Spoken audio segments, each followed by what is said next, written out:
Imagine dying as one of the most powerful men in medieval Europe, not on a battlefield with honor, not peacefully in your sleep, surrounded by loved ones, but drowning in your own filth, your body literally rotting from the inside out, while courtiers flee from the unbearable stench.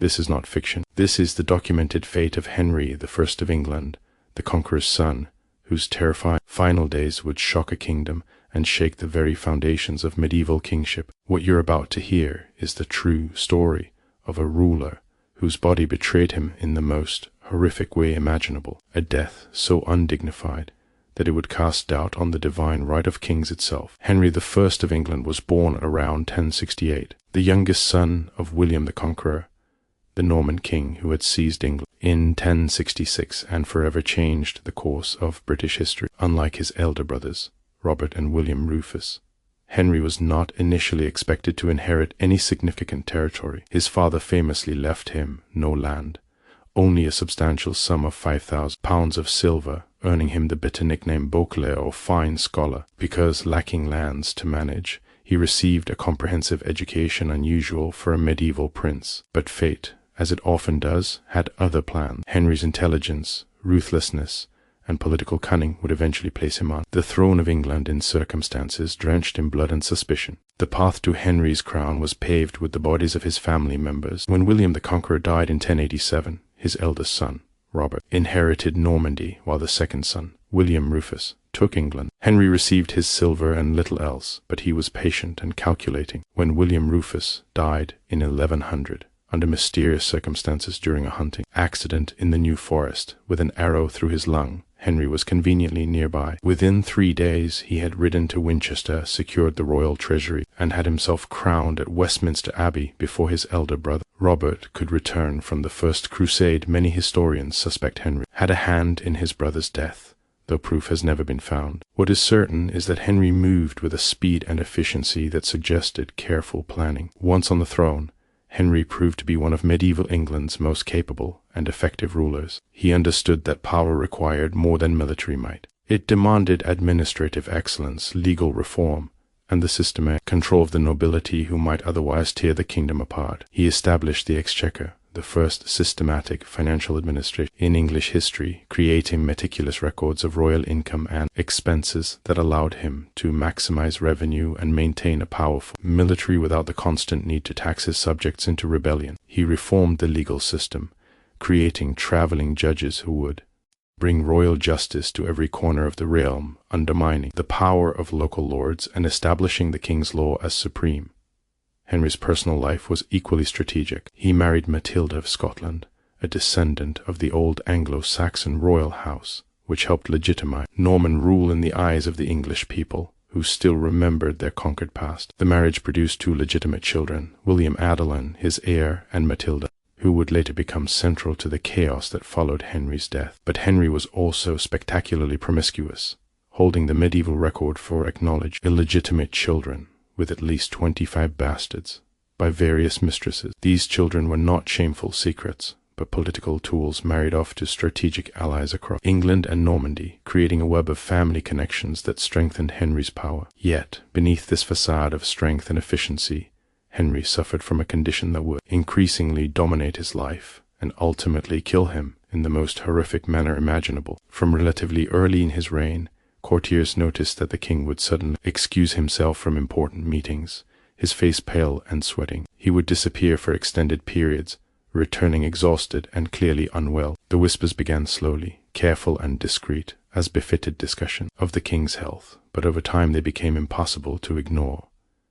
Henry suffered from severe chronic digestive problems that manifested in violent bouts of diarrhea, stomach cramps, and digestive agony that would leave him incapacitated for days at a time. Medieval medicine understood almost nothing about digestive disorders. The prevailing medical theory inherited from ancient Greek physician Galen held that illness resulted from imbalances in the 4 humors: blood, phlegm, yellow bile, and black bile. Digestive problems were thought to indicate an excess of bile or corrupt humors that needed to be purged from the body. The treatments prescribed by Henry's physicians were not only useless, but actively harmful. They subjected him to regular bloodletting, opening veins in his arms to drain what they believed was corrupted blood. They prescribed powerful purgatives, herbs, and concoctions designed to induce vomiting and further diarrhea, believing they were helping the body expel bad humors, when in reality they were dehydrating an already suffering patient and worsening his condition. The psychological toll of chronic illness on a medieval king cannot be overstated. In an age when kingship was understood as a divine mandate,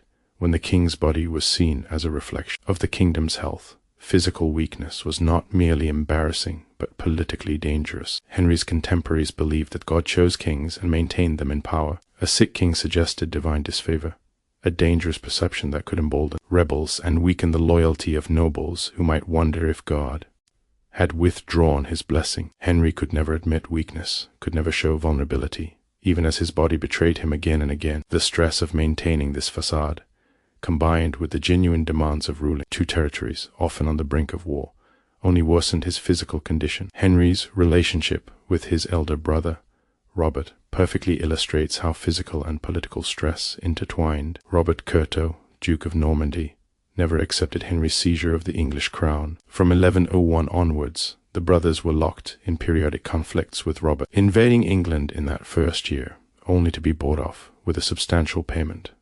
But the peace was temporary. In 1106, Henry invaded Normandy, and at the Battle of Timbray, he decisively defeated Robert's forces, captured his brother, and imprisoned him. Robert would spend the remaining 28 years of his life as Henry's prisoner, dying in Cardiff Castle in 1134, having outlived his usefulness. Henry's treatment of Robert was pragmatic and brutal, typical of the age, but it also reveals the paranoia that increasingly characterized his later years. The captured Robert was not simply imprisoned, but subjected to psychological torture designed to break his spirit completely. Henry ensured his brother was moved between various prisons, never allowed to become comfortable or establish relationships with guards or local nobles. According to some chroniclers, Robert was at times kept in chains, his eyes reportedly put out to prevent any possibility of escape or recognition if sympathetic supporters attempted a rescue. Whether the blinding occurred is debated by historians, but what is certain is that Henry intended his brother's imprisonment to serve as both punishment and warning.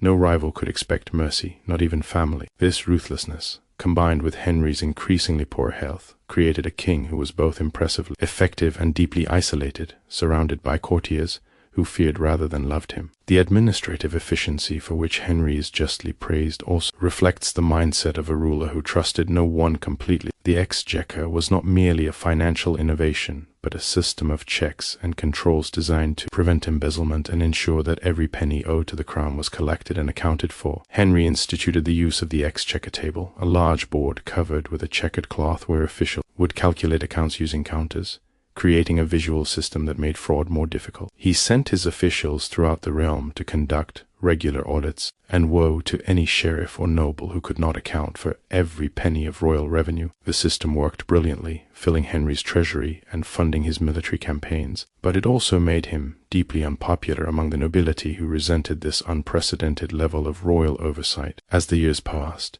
Henry's health problems became more frequent and more severe.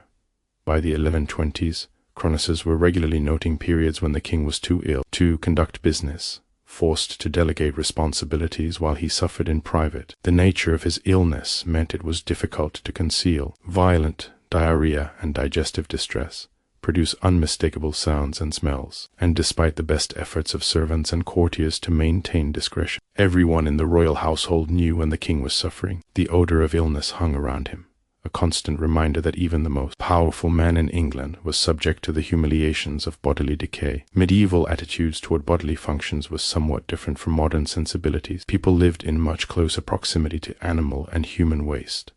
Chamber pots were emptied out windows into streets. Toilets, where they existed at all, were simple holes in stone seats that dropped waste into pits or mows below. The smell of human waste was a normal part of daily life.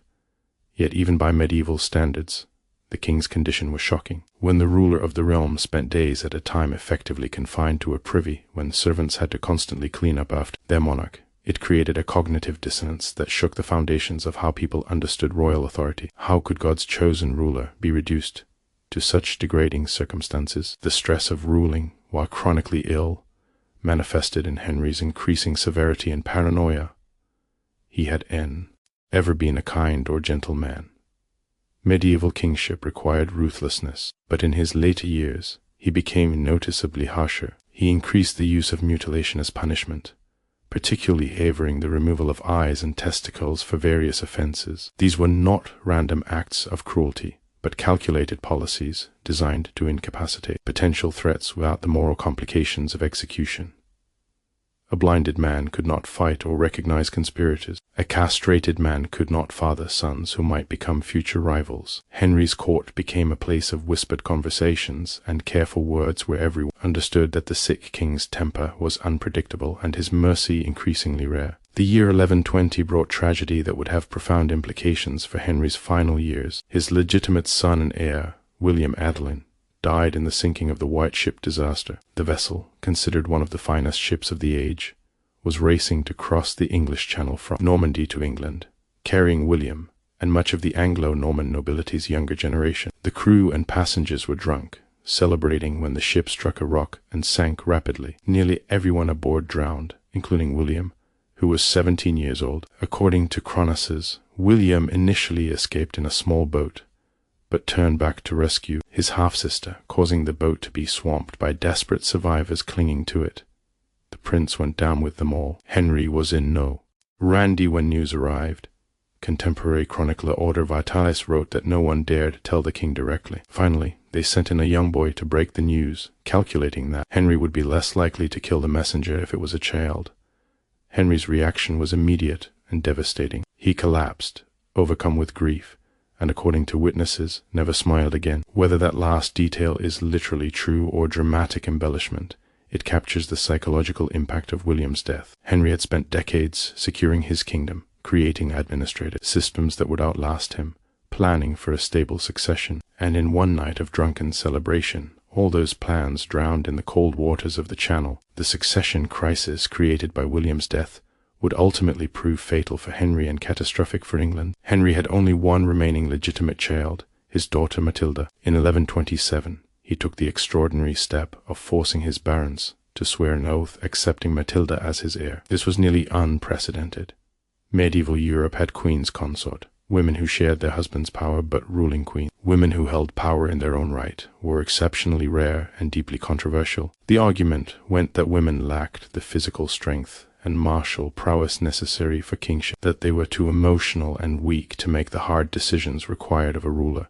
Henry didn't care. Matilda was intelligent, educated, and his only option. He spent his remaining years trying to secure her succession, demanding repeated oaths of loyalty from reluctant barons. But Henry also complicated matters by his actions. After William's death, he had remarried, hoping for another male heir, but his second wife, Adelisa of Louvain, remained childless throughout their marriage. Frustrated and desperate, Henry hedged his bets. He promoted his favorite nephew, Stephen of Blahir, giving him extensive lands and positions of power, while simultaneously insisting everyone except Matilda. The mixed signals were politically catastrophic. When Henry died, both Matilda and Stephen would claim the throne, and the resulting civil war, known as the Anarchy, would tear England apart for 19 years of bloody conflict that devastated the kingdom Henry had worked so hard to build. The physical deterioration of Henry's health accelerated dramatically in his final years. By 1135, he was in his later 60s, ancient by medieval standards, where few people lived past 50. His digestive problems, always severe, became completely unmanageable. Chroniclers report that he suffered from increasingly frequent attacks that left him bedridden, unable to eat solid food, and in constant pain. The medieval understanding of diet meant that his condition was almost certainly worsened by the foods he consumed. The noble diet was heavily weighted toward meat, particularly game meats that were often partially spoiled by modern standards, washed down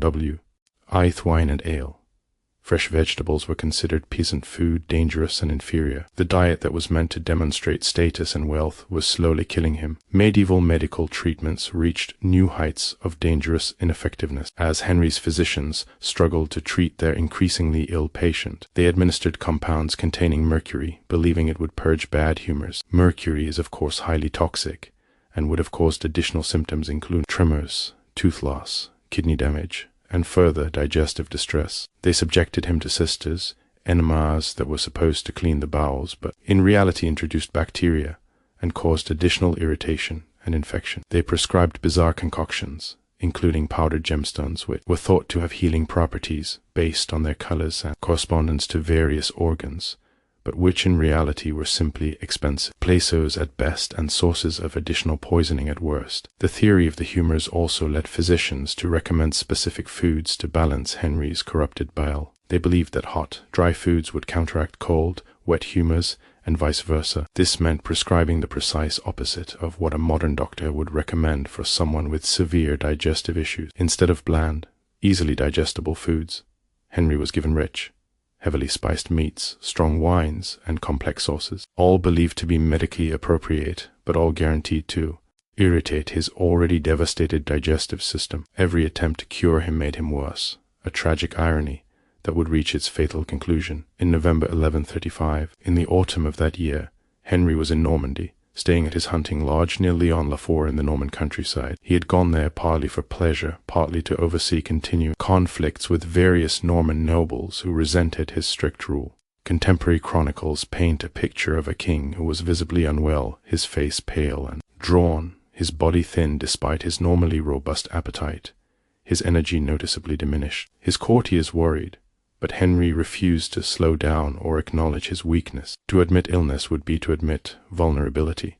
and at 67, with a contested succession looming, Henry could not afford to appear weak. It was precisely this stubborn refusal to acknowledge his limitations that would kill him. The fatal meal occurred in early November 1135. The exact date is disputed among chroniclers, but the details are remarkably consistent. Henry was presented with a dish of lampreys, a type of jawless fish that was considered a delicacy in medieval Europe. Lampreys are parasitic creatures, eel-like in appearance, that attach to other fish with circular mouths full of teeth and feed on their blood and tissues. They are by modern standards somewhat horrifying to look at, but medieval nobility considered them the height of luxury. They were expensive, difficult to catch, and their rich, fatty flesh was prized. Henry loved lampreys and had eaten them throughout his life despite their reputation for being difficult to digest. On this particular occasion, Henry's personal physician, a man whose name is unfortunately lost to history, explicitly warned the king not to eat the lamprey. According to chronicler Henry of Huntington, the physician had noticed that the fish smelled off, suggesting they were not entirely fresh. In an era before refrigeration, when fish had to be transported long distances from the coast to inland hunting lodges, spoilage was a constant risk. The physician's warning was clear and direct. These lampreys were dangerous, and given the king's known digestive problems, eating them would be catastrophic. But Henry, whether out of pride, stubbornness, or simple love of the delicacy, dismissed the warning. He was the king. He would eat what he pleased, and no physician would dictate his menu.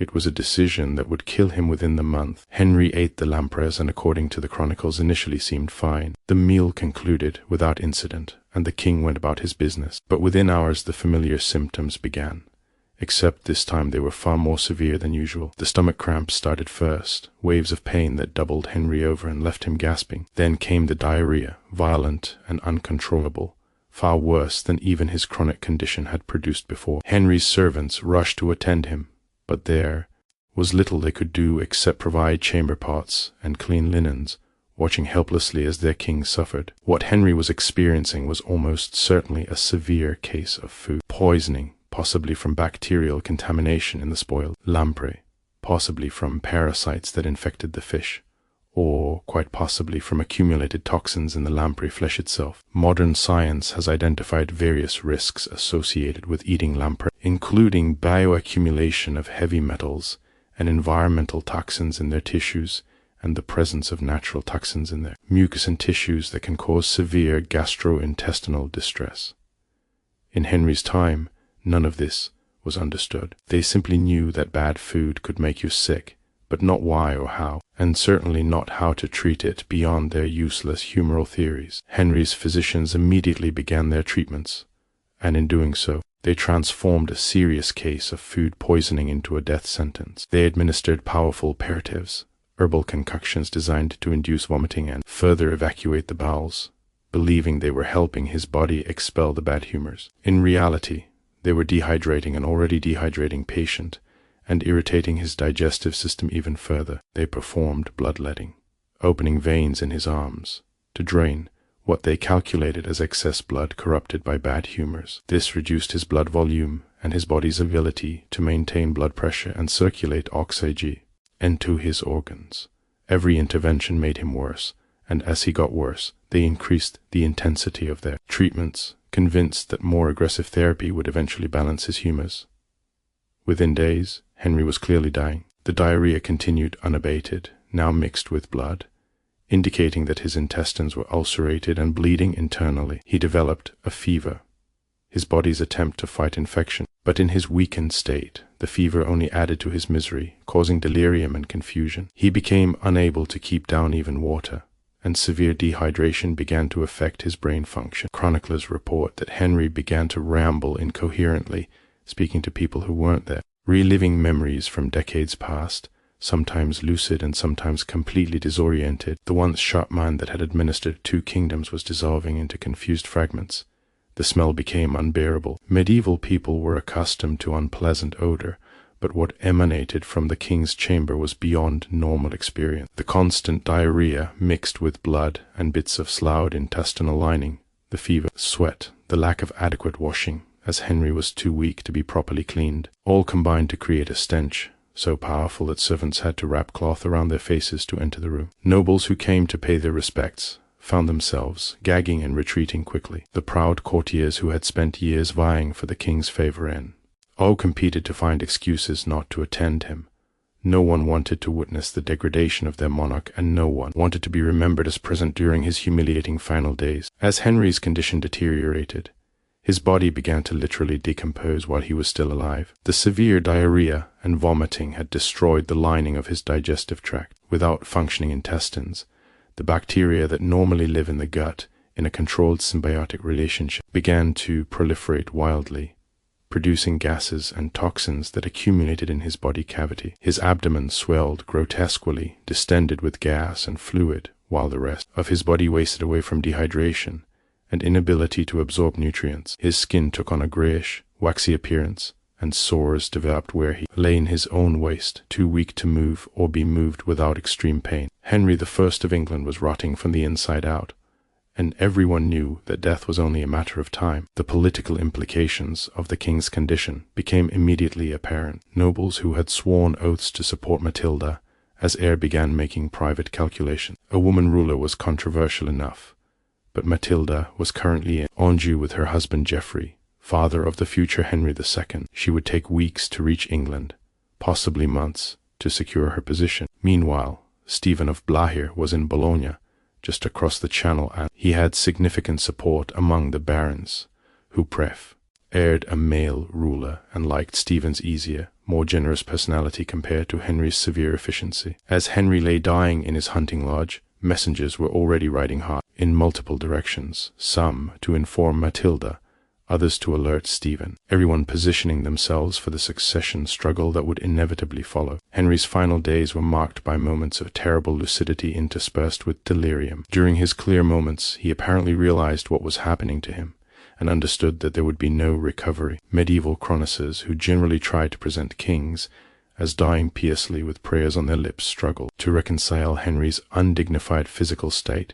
with the expected narrative of a holy death. Some accounts claim he called for priests and made confession, receiving the last rites of the church. Others suggest he was too weak and delirious for proper religious observances. What seems clear is that Henry spent his final conscious moments in tremendous physical pain, stripped of dignity, abandoned by the courtiers who had once fought for his attention, alone except for the servants who had no choice but to remain. On December 1st, 1135, Henry the of England finally died. Contemporary sources offer varying details about his final moments, but all agree on the essential horror of his passing. His body had become so toxic, so filled with infectious material and decomposition gases that his abdomen was grotesquely swollen.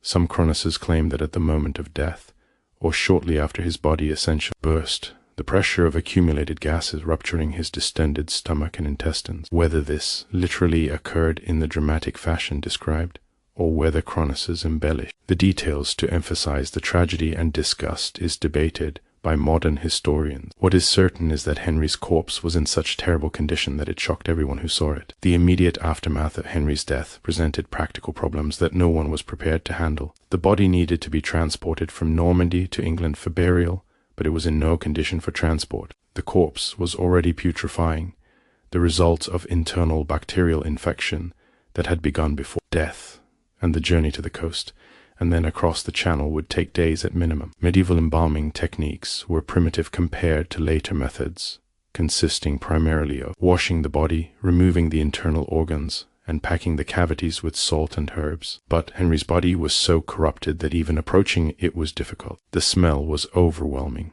and the condition of the corpse suggested that any attempt to open it for embalming might result in even worse conditions. The task of preparing Henry's body fell to a man described in Chronicles simply as a physician, or sometimes as an embalmer, though the latter term barely existed in the medieval vocabulary. This unfortunate individual was paid, according to some accounts, an enormous sum of money to undertake the horrific task of dealing with the king's corpse. He insisted that everyone else leave the room, understanding that what he was about to do would be so revolting that witnesses might flee or become ill. Working alone, he began the process of trying to clean and prepare the body for its final journey. The exact details of what he had to do are mercifully not recorded in explicit detail, but Chronicles note that the task took hours, and that the physician emerged from the room visibly ill, having been overcome by the fumes and the horrific state of the body. Medieval chroniclers, particularly those writing slightly later with some distance from the events, were not shy about emphasizing the symbolic implications of Henry's death. They saw in his undignified end a moral lesson about pride, the vanity of earthly power, and the leveling nature of death. Henry of Huntingdon, writing his Historia Anglorum within decades of Henry's death, explicitly connected the king's fate to his stubborn refusal to follow his physician's advice about the lamprey. It was, in Henry of Huntingdon's view, divine punishment for pride and gluttony, a warning to the mighty that they remain subject to God's will and the limitations of mortal flesh. Whether one accepts this medieval moralizing or not, the contrast between Henry's reputation for intelligence and self-control and his death from stubbornly eating spoil. Ed Fish is indeed striking. The journey of Henry's body from Lyon-la-Fort to the coast was a macabre procession. Despite the best efforts of the embalmer, the corpse continued to decay and produce such overwhelming odor that the funeral courtiers had to stop frequently to burn incense and spices in an attempt to mask the smell. Local people reportedly fled from the procession, making signs against evil, believing that the terrible stench indicated something unnatural or cursed about the king's death. This reaction, while superstitious by modern standards, reveals how shocking Henry's condition was, even to people accustomed to the realities of death and decay. The procession must have been a bizarre and horrible sight. Nobles and soldiers escorting a cart carrying a corpse that was literally too foul to approach closely, burning incense and herbs in a futile attempt to maintain some dignity for their dead king. When Henry's body finally reached Rouen, it was clear that the condition had continued to worsen. The corpse was placed in Rouen Cathedral temporarily, where priests performed funeral rites, though even they were reportedly overcome by the smell and had to work in shifts. The body was then taken across the Channel to England, a journey that took several days given weather conditions and the need to wait for appropriate winds and tides. The ship that carried Henry's corpse must have been an unpleasant vessel indeed. One can only imagine the crew's reaction to their cargo, which why this point had been dead for over a week and was in advanced stages of decomposition despite all preservation efforts. Henry was finally buried at Reading Abbey, a monastery he had founded and richly endowed. The burial itself was reportedly rushed, with attendees eager to conclude the ceremony and escape the overwhelming smell. The grave was dug deep, presumably in part to contain the odor, and the coffin was sealed as quickly as possible. Reading Abbey would later become one of the most important religious houses in England, but its founding and its association with Henry I were forever marked by the circumstances of his interment. Monks would pray for Henry's soul for centuries, but they must have told and retold the story of his horrific death and burial, a cautionary tale about mortality and the limits of earthly power. The political consequences of Henry's death were immediate and catastrophic. Despite the oath sworn to support Matilda, Stephen of Blahier acted with remarkable speed. He crossed the Channel within days of receiving news of Henry's death, rode to London, and was crowned King of England by the Archbishop of Canterbury before Matilda could even arrive from Anjou. Stephen's coup succeeded in part because of simple logistics. He was closer and moved faster, but also because many barons preferred him to Matilda. The question of whether Henry's undignified death influenced this preference is intriguing. Did Stephen's supporters rationalize their oath-breaking? By suggesting that a king who died in such shameful circumstances had perhaps lost God's favor. Did the physical horror of Henry's final days undermine the mystique of kingship that was supposed to make succession questions simple and clear? Matilda, when she learned of her father's death and Stephen's usurpation, was predictably furious. She gathered her forces and invaded England in 1139, launching the civil war known as the Anarchy that would devastate the kingdom for nearly 2 decades. England descended into chaos as rival factions fought for control, with neither Stephen nor Matilda able to achieve decisive victory. Castles were built without royal permission as local lords took advantage of weak central authority. Trade declined. Agriculture was disrupted by armies foraging and fighting across the countryside, and the common people suffered terribly. Chronicles from this period are filled with descriptions of famine, violence, and general misery. The sophisticated administrative system Henry had built crumbled as the exchequer ceased to function effectively. Royal justice became sporadic and arbitrary, and England fragmented into competing zones of influence. The anarchy finally ended only in 1153 with the Treaty of Wallingford, which recognized Stephen as king for his lifetime, but designated Matilda's son, Henry II, as his heir. When Stephen died in 1154, Henry II inherited a kingdom that had been ravaged by 19 years of civil war. The young king spent the early years of his reign rebuilding the administrative and legal systems his grandfather had created, establishing the empire that would dominate Western Europe for decades. But the kingdom Henry II inherited was fundamentally damaged by the succession crisis, and historians have long debated whether Henry I could have prevented the anarchy by remarrying earlier after his first wife's death, by having more sons with his second wife, or by making clearer and more enforceable succession arrangements. The question of whether different choices about succession would have mattered is complicated by the symbolic damage done by Henry I's manner of death. Medieval kingship rested on the assumption that kings were divinely chosen and maintained in power by God's will. A king who died gloriously in battle or peacefully in old age, surrounded by his family and court, confirmed this divine sanction. But a king who died in agony, his body literally rotting before death, abandoned by his nobles, surrounded by filth and stench, this death suggested something had gone terribly wrong. Had God withdrawn his favor? Was the royal line cursed? These questions would have circulated through the nobility and influenced their willingness to honor oaths to Matilda or to support Stephen's coup. The medical reality of what killed Henry I is, from a modern perspective, fairly straightforward. He ate spoiled food containing bacterial pathogens, possibly salmonella or similar bacteria that flourish in contaminated seafood. The resulting food poisoning caused severe gastroenteritis, massive fluid loss through diarrhea and vomiting, and secondary infection as damaged intestinal walls allowed bacteria to enter his bloodstream. The medieval medical response of purgatives and bloodletting accelerated his dehydration and weakened his body's ability to fight the infection. In a modern hospital, Henry would have been given intravenous fluids to counteract dehydration, antibiotic to fight bacterial infection, and supportive care to allow his digestive system to heal. He would have been uncomfortable, but would likely have survived. Instead, medieval medicine killed him as surely as the spoiled lamprey. But understanding the medical mechanics of Henry's death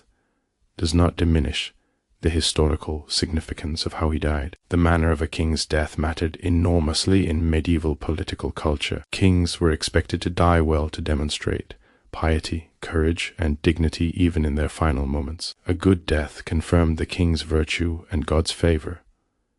A bad death raised troubling questions. Henry's death was not merely bad, but spectacularly awful, combining elements of disgust, humiliation, physical horror, and symbolic failure. His stubborn decision to ignore medical advice and eat the lamprey could be read as pride, one of the 7 deadly sins. His subsequent suffering could be interpreted as divine punishment. The physical corruption of his body could be seen as reflective Engi some deeper spiritual corruption, or the withdrawal of divine grace. These interpretations may seem superstitious and moralistic to modern readers, but they had real political consequences in 1135. The nobility who broke their oaths to Matilda and supported Stephen needed to justify their action, both to themselves and to contemporaries who might accuse them of oath-breaking and treason. The horror of Henry's death provided a convenient justification. If God had allowed such a terrible fate to befall Henry, perhaps the succession arrangements he had made were not truly blessed. Perhaps God preferred Stephen,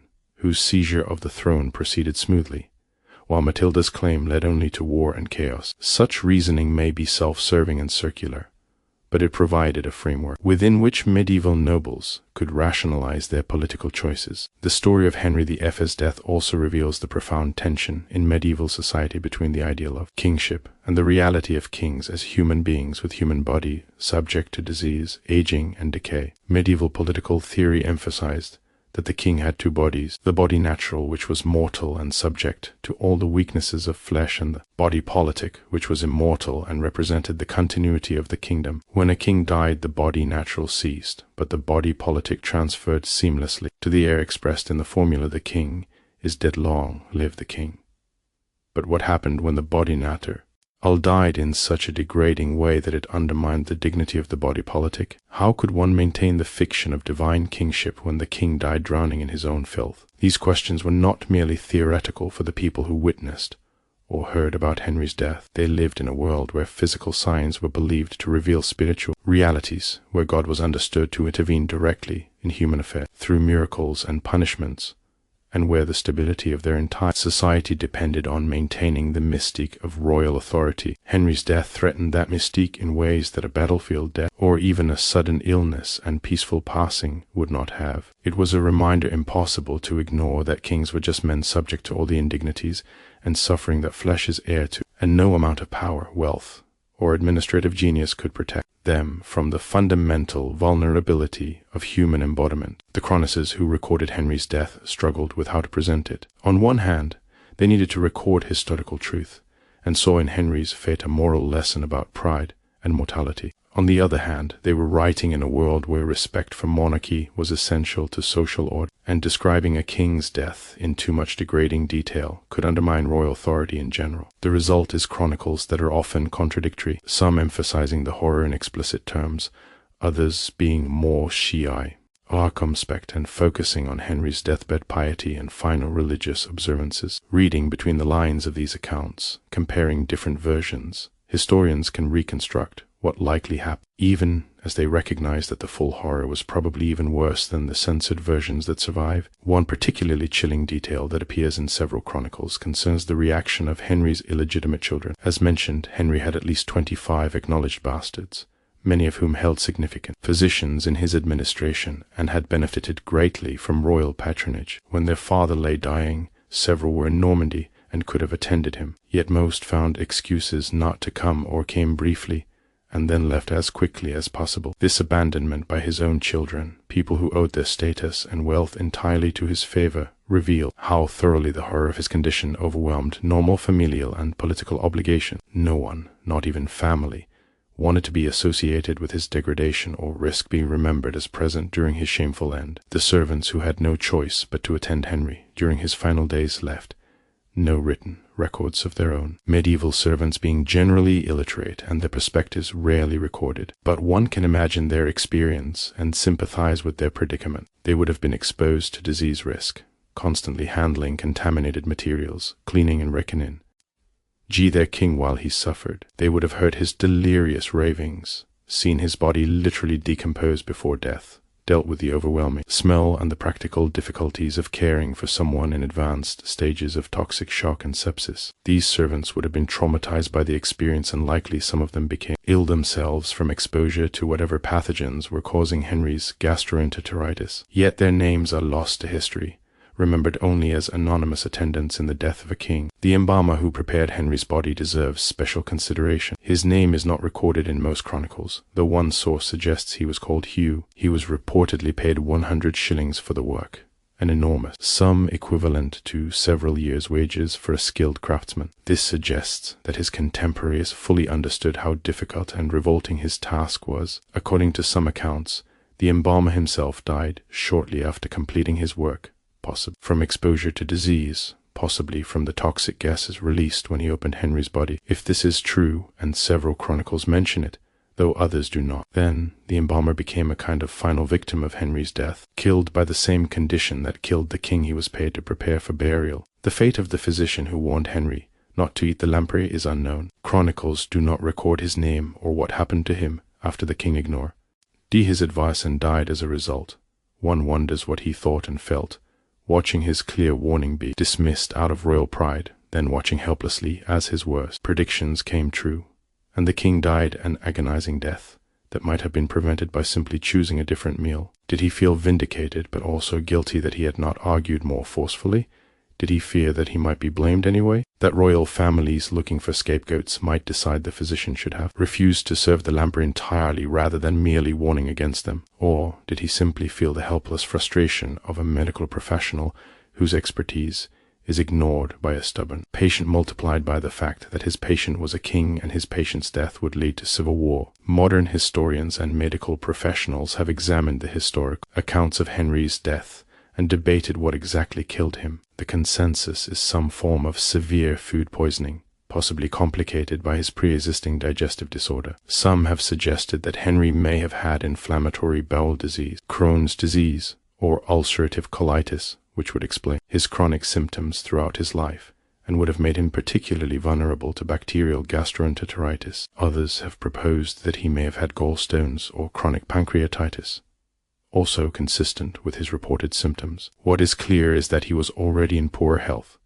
that the spoiled lampreys introduced a severe infection, and that medieval medical treatment ensured he had no chance of recovery. There is also the question of whether the lampreys were truly spoiled by accident or whether they might have been deliberately contaminated. Medieval courts were hotbeds of intrigue, and poison was a known method of assassination. However, most historians reject conspiracy theories in this case. The accounts are consistent that the physician warned about the fish smelling off before Henry ate them, suggesting the problem was obvious spoilage rather than subtle poisoning. Moreover, if someone wanted to kill Henry through poisoned food, they would presumably not choose a method that produced such a spectacularly public and undignified death, which risked exposing the plot. Simple food spoilage and the king's stubborn refusal to listen to medical advice is sufficient explanation without requiring conspiracy. The story of Henry I's death has echoed through the centuries as a cautionary tale. Medieval chroniclers used it as a moral lesson about pride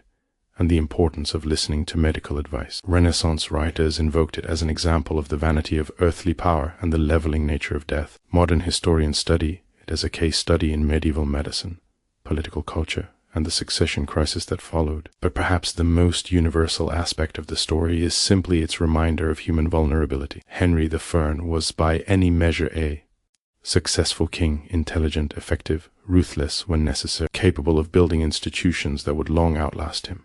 Yet none of that protected him from death. And not just death, but death in the most degrading possible circumstances. There is something almost Greek tragic about the specific way Henry died. His greatest strength was arguably his refusal to admit weakness, his determination to project power and control at all times. This strength allowed him to intimidate rebellious nobles, maintain order across territories prone to conflict, and build effective bureaucratic systems staffed by men who feared his oversight. But this same refusal to admit weakness led him to ignore his physician's clear warning about the lamprey. He would not appear weak by following a doctor's cautious advice about his sensitive stomach. His strength became his fatal flaw, and the result was a death that destroyed the very image of strength he had spent a lifetime building. The impact of Henry's death on medieval conceptions of kingship is difficult to quantify, but was certainly significant. Later medieval writers, discussing the nature of royal authority and the divine right of kings, would sometimes invoke Henry's fate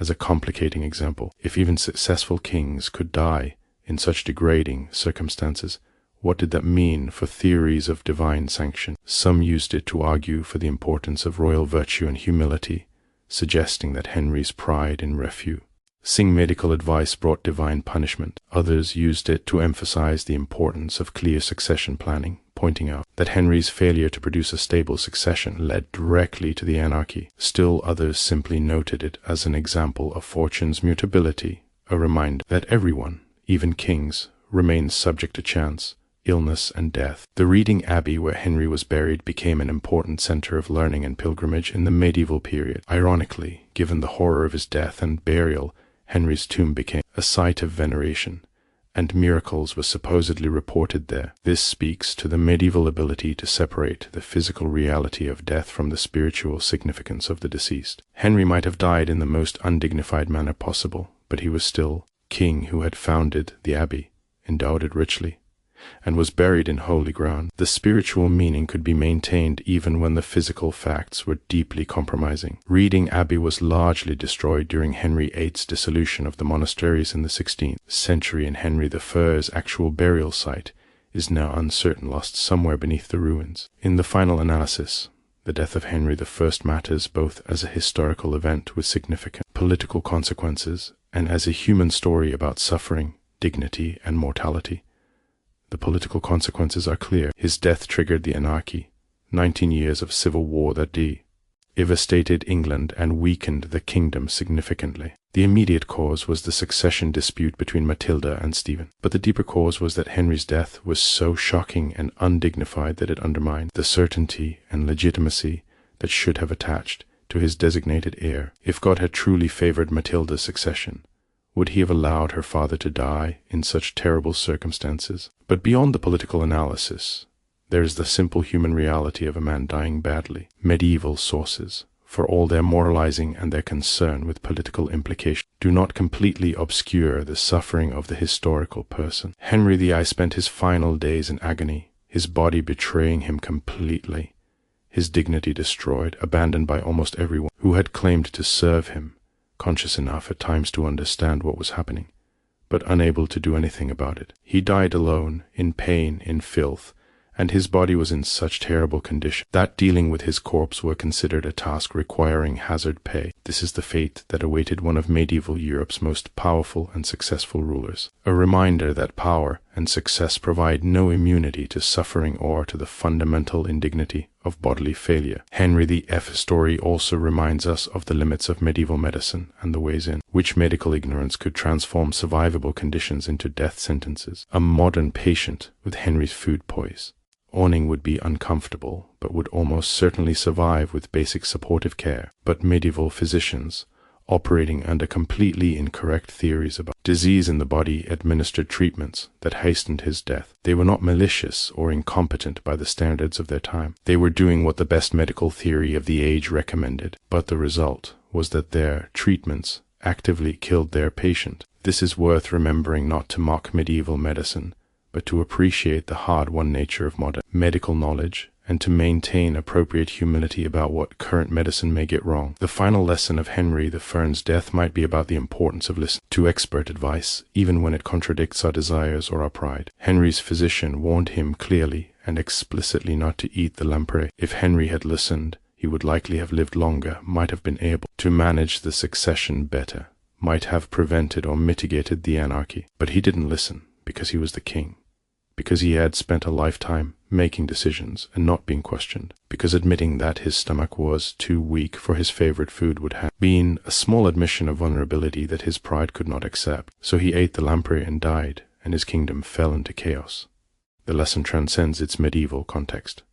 Expertise matters. Warnings should be heeded, and pride should not override prudent caution, even for kings, perhaps especially for kings, given the consequences of their decisions for others. Henry I died on December 1st, 1135, after nearly 35 years as King of England. He had conquered his brother's douche, reformed English administration, law, built the first sophisticated financial bureaucracy in English history, and attempted against impossible odds to secure the succession for his daughter in a world that did not accept female rulers. He was in many ways a great king, but he will forever be remembered not primarily for his achievements, but for his death. The king who stubbornly ate spoiled oysters against medical advice, who spent his final days rotting from severe diarrhea, whose body literally burst with decomposition gases, and whose undignified end shocked the medieval world and helped trigger a devastating civil war. It is a reminder that in the end, no matter who we are or what we achieve, we are all subject to the vulnerability of human flesh, and the manner of our death may collapse the accomplishments of our life in the memory of posterity. The terrifying final days of King Henry VIII stand as one of history's most graphic illustrations of the distance between power and reality, between the image of kingship and the brutal facts of human mortality. His story, for all its medieval specificity, speaks to something timeless about human vulnerability, the limits of power, and the ultimate democracy of death. We may not face the exact challenges Henry faced, but we all face mortality. We all have bodies that can fail us, and we all must reckon with the gap between who we want to be and what our physical reality allows. Henry's fate is extreme, even by medieval standards, is unusually horrific, but in its extremity it makes visible truths that are always present, but usually easier to ignore, that we are not as much in control as we like to believe, that our bodies will betray us, and that in the end dignity is harder to maintain than power is to seize.